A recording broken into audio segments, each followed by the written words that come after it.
We see an average of 25 to 30 people a day come off the street into the emergency room in mental health crises, and a vast majority of those people don't have housing.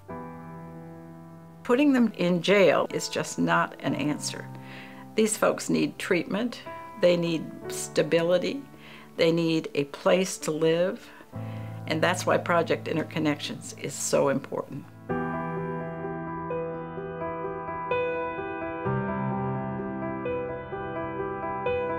Project Interconnections is an organization that was founded in 1988 with the help of Mrs. Rosalind Carter, former First Lady of the United States.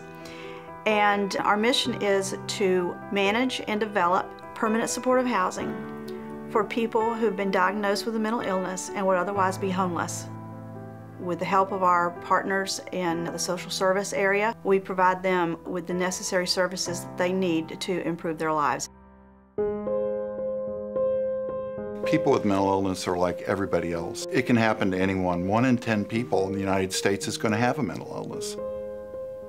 I had a full scholarship to University of Georgia, and I was in the honors program, and I did well, and I also played sports there. And then in my junior year, my mind just wasn't working right, and I went to the library and looked up psychiatric books. I didn't even know what mental illness was. I never had thought about it.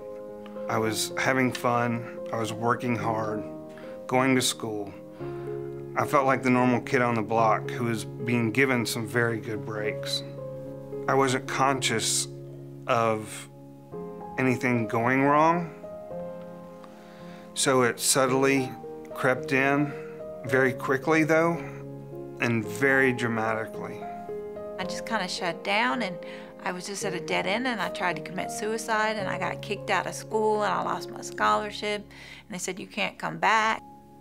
You rarely would talk about mental illness in the past because it was considered sort of a dead end, an untreatable disease.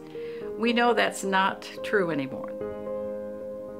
We do believe that it starts with housing. A stable roof over your head is the first step to improving your life. And every single resident that comes into our facility comes in with that attitude. I was so excited when I moved in. I was just so happy to be there around people who had a mental illness, who understood what I was going through. The goal isn't just to treat a mental illness. The goal is that the person will come back to who they were and who they can be. This is somebody's brother, this is somebody's sister, this is somebody's husband, this is somebody's wife. That's who they are. They're not schizophrenic. They're a person. Project Interconnections was a place where I could go and learn again to be human. They didn't just put me in a corner and leave me to isolate. They cared for me as an individual.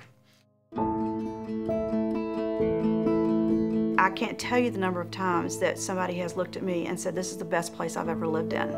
And I'll go, well, where did you live before? And they say, I don't remember the name of the bridge it was under. If you think of someone and living on the street, what the difference between that and having your own place, and the amount of personal pride someone takes in having their own place. If you look at the apartments at any of these buildings and you look at how immaculately they're kept and how much they're treasured, you see that that's what gives people dignity. What Project Interconnections does may not seem sexy, but we're providing a real service to 450 people that would otherwise not have a roof over their head, that would be living on the streets if it weren't for what we do. And we have provided them with hope to continue their lives and to be better people. People with mental illness can live productive lives, healthy lives, and can live happy lives. There's just no doubt about that. I moved to Chattanooga to go to the University of Tennessee at Chattanooga, and I did so in part because of my counselor in Voc Rehab. They helped me get through and get my first degree, a BFA in painting and drawing. I couldn't have been happier walking across that stage. I feel grateful because I've had such a hard time before when I was just at a dead end, and my life has gotten to be so nice. For me, it made all the difference of making it. As long as they can go home every day holding the key to their own home in their hand, that's a success in my mind every single day.